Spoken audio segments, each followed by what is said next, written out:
Welcome back to the Real Arsenal Deal podcast. This is Rav, your host.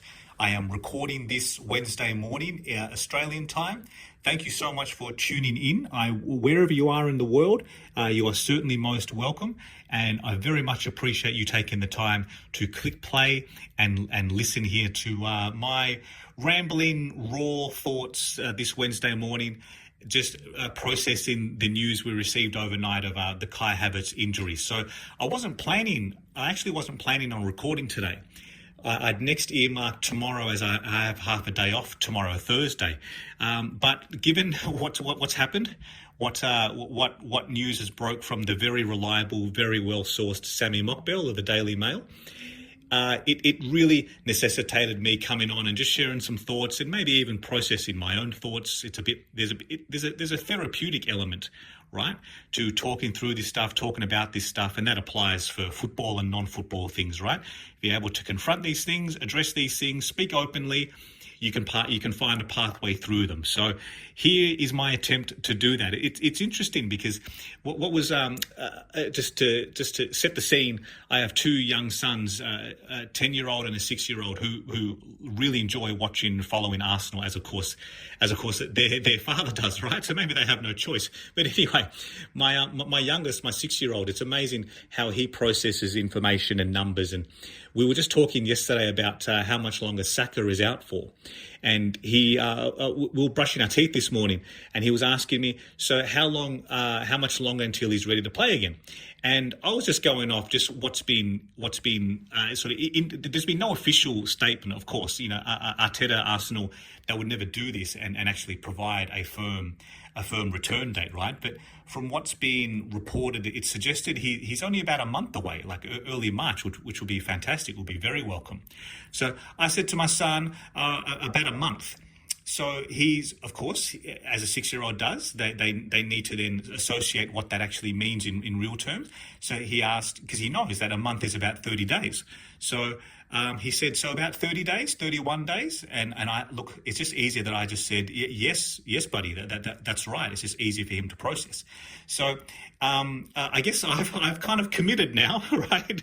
I've committed to the return date of Bukayo Saka. So Bukayo, sir, if you happen to be listening to this podcast, in a very unlikely event that you are listening to this information, hopefully we can see that time frame through, because a commitment, mistakenly or not, has been made by myself to my youngest son. So look, that's just an aside.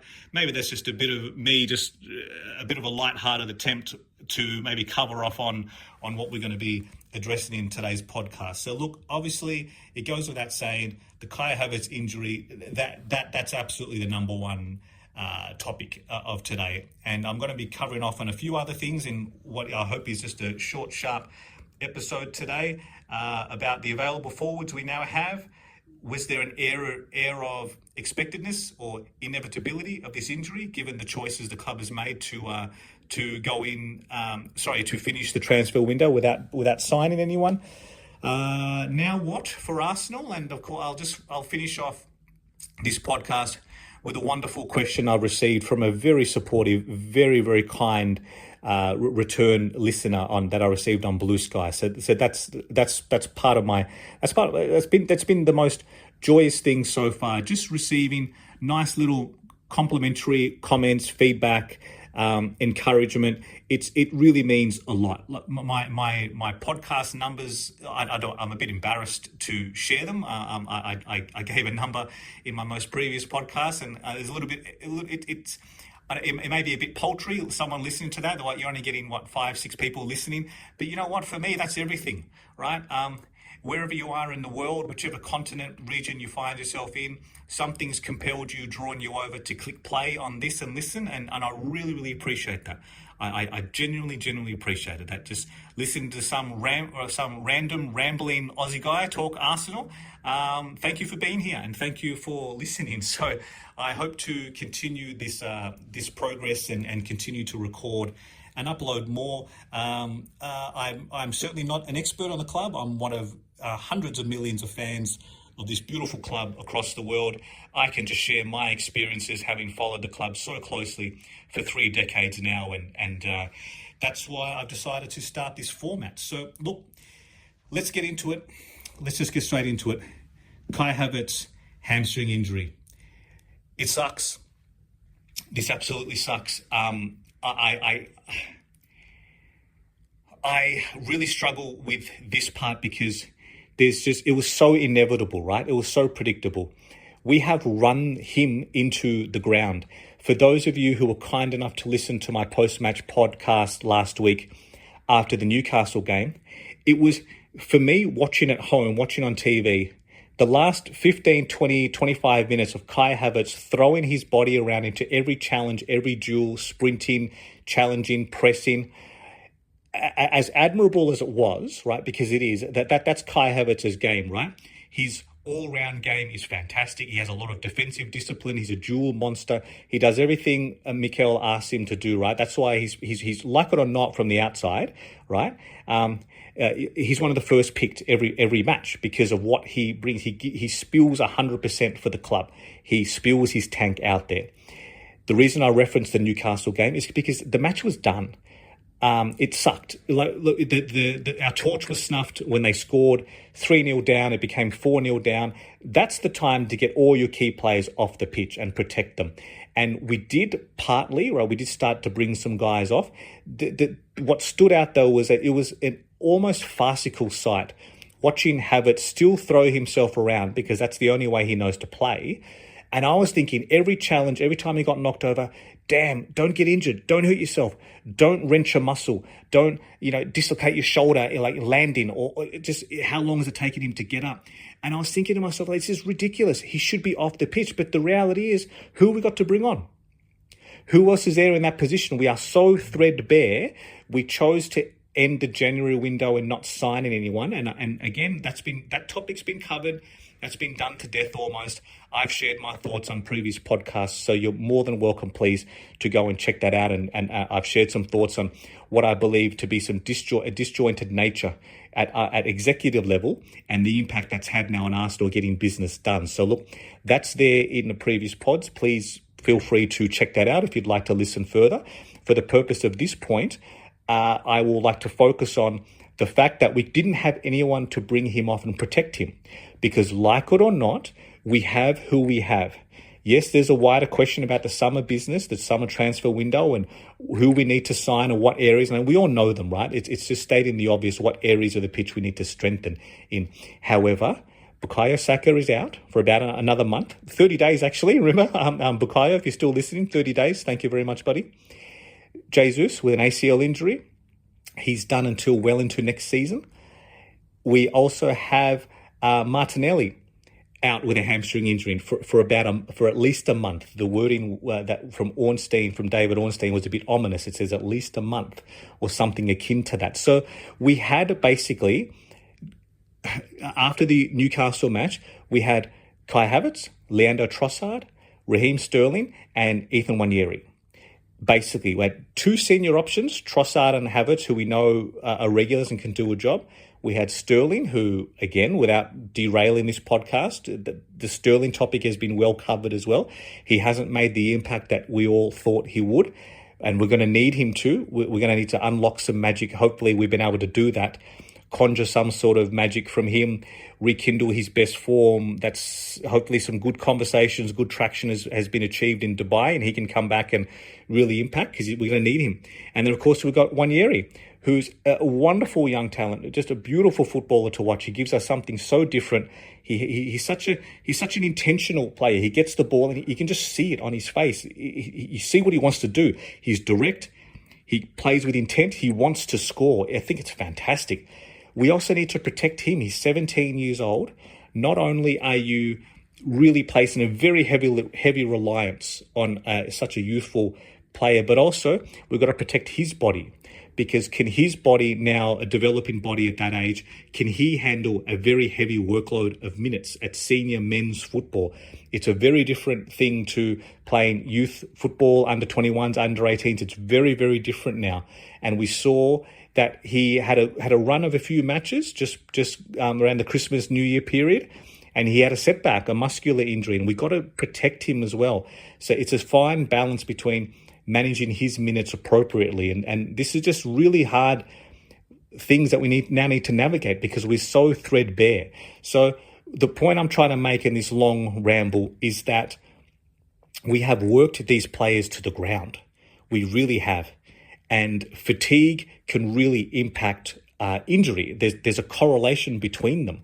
And if anything, we've been lucky that Havertz hasn't broken down yet. I was very worried. 120 minutes against United in that exit, which was a very difficult day for the club and for him, of course. I was worried in the aftermath of that his injury was just around the corner. And if anything, we were lucky to be able to use him for the fixtures that we did.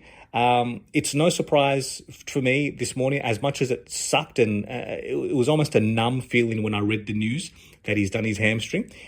It's no surprise because the workload is so much, and yes, we've had a very high volume number of fixtures. We've had something like 11 or 12 games in 34, 35 days, something ridiculous. There is an air of inevitability with this because we are so stretched, we are so thin, we haven't signed anyone else, and we are where we are now. And this is the type of thing that can just derail a season. It really can. It's that precarious now for Arsenal. And prior to this latest injury, so much of the talk and speculation was about, well, what do we think Mikel is cooking in Dubai? Anything from a formation change? Can we switch to a 4-4-2? Who else can we utilise in other areas of the pitch? Can we bring them forward, such as will we see minutes for Tierney at left wing or left wing back, so to speak? Can Lewis Skelly, can he come forward further of the pitch because of how well stocked, touch wood again, I don't want to jinx this, but how well stocked we are at fullback level? White is so close to returning as well. So what can we do to unlock some fresh ideas, some different formations, different tactics, utilising areas of strength in the squad where we do have numbers, and very good numbers, of course, like very healthy options to have, very strong, capable footballers. How can we use that to somewhat mitigate how stretched we are in the forward group? And all of this conversation, all of this talk, it was predicated on Havertz and Trossard being the mainstays, right? Even prior to the window closing, all of the talk was, can Arsenal see through this next month or so now with Martinelli, Havertz and Trossard until we get the likes of Saka back and the fixture congestion will ease, et cetera, et cetera. Like, all of that talk was based on keeping the current players fit and available. And literally the very next match after the window closed was Newcastle away. Martinelli does a hamstring. It was almost written in the stars. And then we thought, okay, as bad as this is, can we somehow just scrape through now with the available options we have? Havertz, Trossard, can we get something out of Sterling? Can he make an impact? Can Wanyeri, if we manage his minutes appropriately, can we get him to hit the scoreboard like he has been regularly? All of the talk was based on keeping them fit and available. And then literally, again, then Havertz is now out of that equation for whatever period of time we don't know. I must stress that this is very early Wednesday morning still, right? The news has just broke and the club is travelling back to London. I believe today, I think they're returning to London. There'll be press conferences, of course. He'll have scans, assessments, and all that sort of stuff, right? So we wait and see the next 24, 48 hours from the more reliable sources in covering Arsenal. We'll wait to see what they hear and what they share. However, the point is that he's not playing this match this weekend against Leicester, is he? I mean, that's the reality. So we have two senior options basically, Trossard and Sterling. What do we do next? Now, there's been a focus and emphasis on Mikel Merino during Dubai in terms of training drills, tactics. He's been earmarked as playing some minutes as a centre forward. Look, there's an air of desperation, right? So look, I'm not going to dismiss anything. I'm not going to pretend to know that, is this good? Is this bad? We have to wait and see, of course. We have to wait and see, A, does it actually happen? And B, how will he perform? However, if you were to say, let's just cast our mind back to this end of the summer window, right? If someone was to say to us, collectively as Arsenal fans, come February, entering into the next round of the Champions League, going into a crucial run of Premier League fixtures to try and close the gap on Liverpool, and we're vying for 2 major trophies here.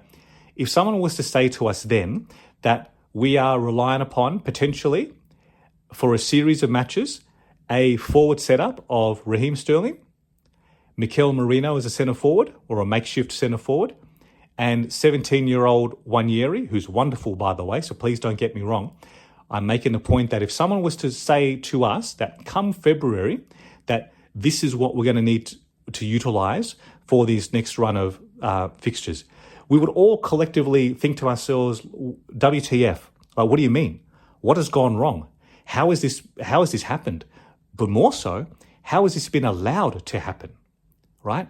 And that's what absolutely sucks here, because we, as much as I can bemoan the bad luck, and we've had some horrendous luck, we absolutely have. Again, I don't want to get into the whole refereeing thing. That's all been covered. We know some of the decisions we've received that no one else contends with. Send-ins off, penalties for an accidental headbutt, and we just don't see that elsewhere, right? So we have had terrible luck.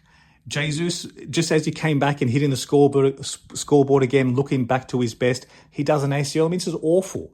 Saka hamstring, Martinelli hamstring. We've had some awful luck. Yes, absolutely. I didn't even mention Odegaard out for 3 months, pardon me. That freakish tackle with Calafiori on international duty, right? If you've seen the footage, I can't even believe that would actually happen. It was such a rare sight. A player flipping over and hit him in the back of the calf, and he's out for a few weeks. Mikel Merino's first real training session in a duel on the training ground with the mighty monster Gabriel, he dislocates his shoulder. I mean, we've had a host of bad luck, right? We can rattle off a dozen things without even trying. There's also an element of you make your own luck. We've we've chosen to go in to this season. We chose to end the summer window with the forwards that we had. We chose again to end January's window with the forwards that we had. So we kind of make our own luck as well. And that sucks because you expose yourself to risk, and sometimes that risk comes back to bite you in the backside. Sometimes it doesn't. And you get through, you scrape through, and you look back and say, phew, that was great. That X, Y, Z didn't happen. Unfortunately for Arsenal, those things have happened. And it happened again overnight or this morning, depending on where you are in the world, with Havertz's injury in Dubai. So we are unlucky, yes. However, there is a sense of what's just smacks home for me and just leaves a bit of a sour taste is, what were we thinking? Why did we place ourselves in this position? And it's one of those things that we can, as much as it frustrates me, we just don't know yet what the alternative options they had in mind. I know late in the window there was some rumours linking the likes of some younger forward wide player options, but Nathan Butler-Oigi and Carl Sago Jr., they were linked with, I'm just checking my notes here, they were linked with loan moves. However, I'm just recapping that on my screen now. Yes, as we reached closer and closer to the window closing, and it looked more and more likely that we're not signing anyone else, the club probably has just kept them in the squad because the reality is we're going to need, we're going to need forward options. We're going to need them. So I'm being realistic here as well, right? I'm not suggesting they're going to come in and perform at the level of Havertz, Martinelli, Saka. However, we need options. We need people who have been in the system, the Arsenal system, been on the training ground, training with them, and I'm sure that's why they were selected to go to Dubai as well. They would have been spending a lot of time with the first team drills and under the watchful eye of Arteta. So I'm fascinated to see what was the rationale from Arsenal. Like, what are we going to do? Who is going to be utilised? I'm not saying some of these gentlemen are going to start. I'm not saying we're going to see Tierney start at left wing. Oh, geez, maybe we will. Who knows? However, with the workload we've got, we still have, with the challenges we have at our disposal, we're going to need everyone as an option. We're going to need to make some substitutions. We're going to need some positions to be shared, 60-30 minutes, vice versa, for example. We're going to need to utilise some of these squad players, and that quite likely or quite possibly includes Merino as a centre forward. I just don't know what we're going to see, and I'm fascinated to see. Well, I guess we'll find out in a few days' time, right? Because the Leicester game is creeping up on Saturday, and we'll get a first-hand look at this makeshift Arsenal lineup. So I'm concerned. Yes, I'm also. I don't know what the right word is. Upbeat, slightly confident. I don't know why. Maybe this is madness. I don't know why. Maybe it just reflects that I'm typically a pretty positive, upbeat person. I try my best to look for the good, and find a pathway through, and see how can we still come out of this being okay. So you can perhaps blame it on that, right? So I still think there's something planned. There are alternative options in mind. Now, does that automatically mean they're good options or they're great options? Does that automatically mean we're going to score goals, win 3 points? Does that mean we're going to advance in the Champions League? Does that mean we're going to be able to close down Liverpool? I don't know. I wish I could tell you. I wish I could say yes. However, there has to be a plan, because you don't make the intentional choices that we have, not just the most recent window, but in the last summer window, and even in summer windows prior. We see this dates back 2-3 years now, when the club made a big push for Rafinha, who ended up at Barcelona. This is back when he was at Leeds, and from my understanding at the time, I think Ornstein reported this, that Barcelona was always on his mind, right? So the point I'm trying to make is that we've been trying to land that real versatile key wide forward who can impact with goals, assists, that game-changing forward. We've been trying to find the equivalent of Saka on the left-hand side for a number of years now.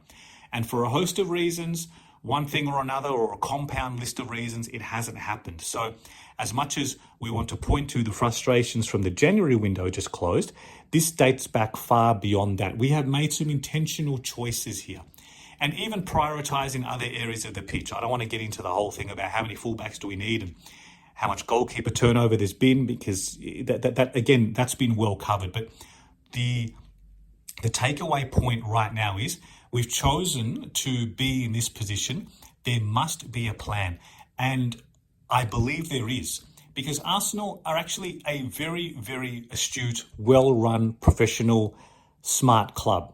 We don't just make silly, rash decisions and like perhaps we once were accused of, right? We've transitioned through that era in the last few years, and that's reflected in what you see on the pitch and how we've been able to climb back into the big boys table, so to speak, and vying for the major silverware. So you don't get there by not knowing what you're doing, is what I'm trying to say.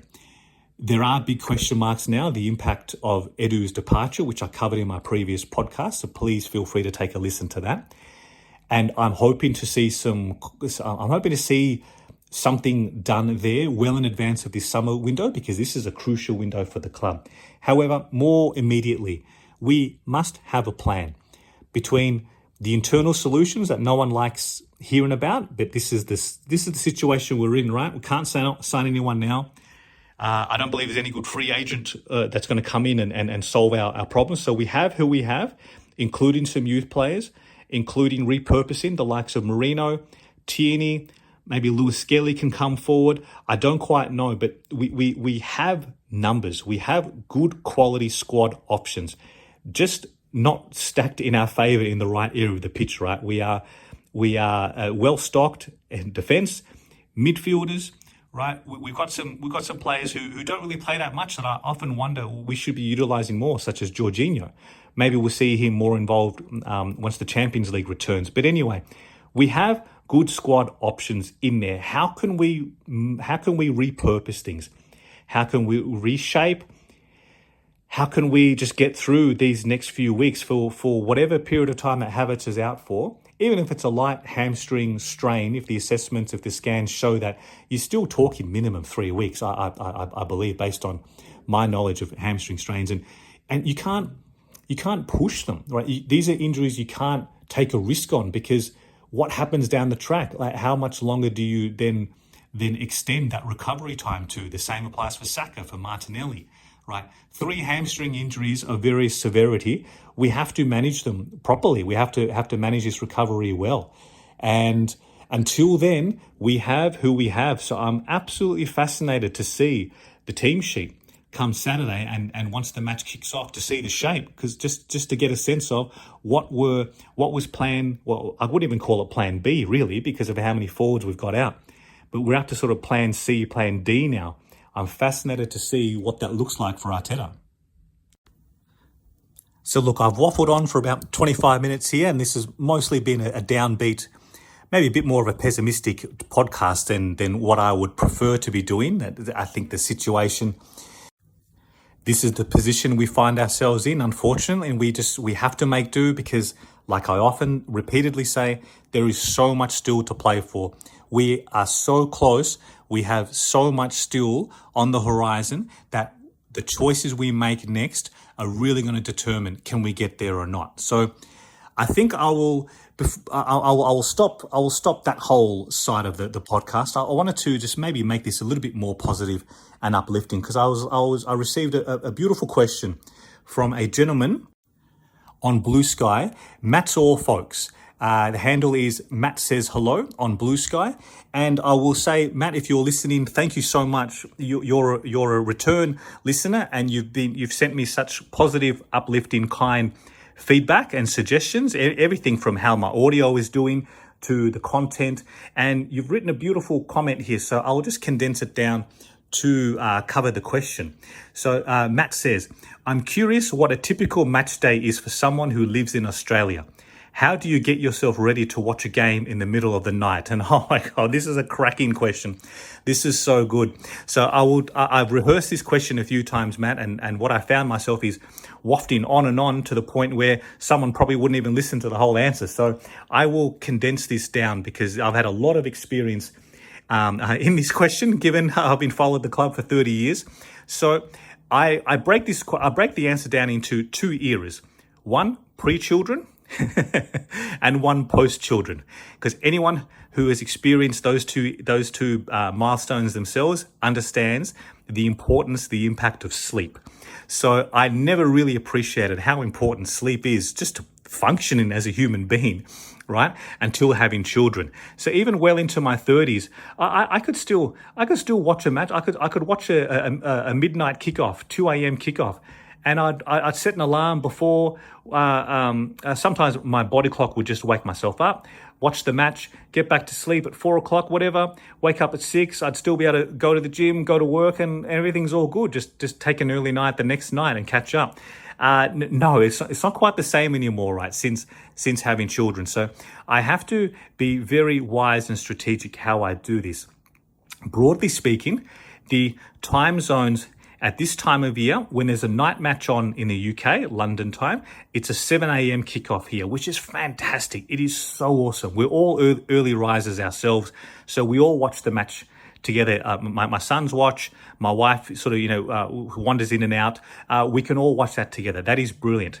However, for weekend matches, Premier League matches, let's just use this weekend as a prime example against Leicester. So it's an 11:30 p.m. kickoff here, Melbourne time. If that was prior to daylight savings, that's a 9:30 p.m. kickoff. That is brilliant. I absolutely love and relish that, because I could really get to enjoy and embrace all the pre-match stuff, and I absolutely love it. We get a handful of them per year, and I relish them every time. When the fixture's announced, I look at the whole. I put them in my calendar immediately when I look ahead to the whole season. So this weekend, my plan is, Matt, I'll be able to manage this one. I'll just stay awake. I'll go through to 11:30, and then I will I'll try and fall asleep after that. The time it takes you to fall asleep is very much result dependent, right? We hope. There have been times when I've been able to fall asleep several hours after a result, if it's a bad result or a contentious result, right? So it is a challenge for us with the time zones. I will say, during the run-in last season when Arsenal were going head-to-head, toe-to-toe with City and basically having to win every single match, that was surprisingly okay for me to manage. I'll take that Old Trafford match, for example, when Arsenal were away to United. That was about a 1:30 a.m. kickoff here. Yes, I did have an alarm set. I just use my phone on airplane mode right next to me to vibrate and doesn't make noise and hopefully doesn't wake anyone else up. But I had everything next to me, next to the bed. iPad was charged. I had my Bluetooth headphones. And I didn't even need my alarm because I was just primed. I knew the match was on. I was able just to, if the match was kicking off at 1:30, I was up at 1:15. And I would tune in, I'd watch the match, and then obviously Arsenal winning is a huge boost. And I was able to get back to sleep pretty soon after and get a few hours in the morning and just the next day was fine because we won, right? So had we not had the benefit of winning, I don't think I'd be feeling as good, as upbeat as the next day, right? Maybe everyone can resonate with that. How much easier and more joyful and upbeat and positive and a spring in our step is life when Arsenal win, right? You can, no matter where you are in the world, what time zone, I believe many of you can resonate with that point. So to cover off that question, that's how I approach these. I approach them game by game and determine, should I try and get a couple of hours in before and just try and manage it that way. And again, I'm very lucky, very fortunate to say this part is that because I work from home, I'm able to cultivate my own businesses, so I decide my hours. So I won't plan anything on that morning, right? It's not like I then got an 8 a.m.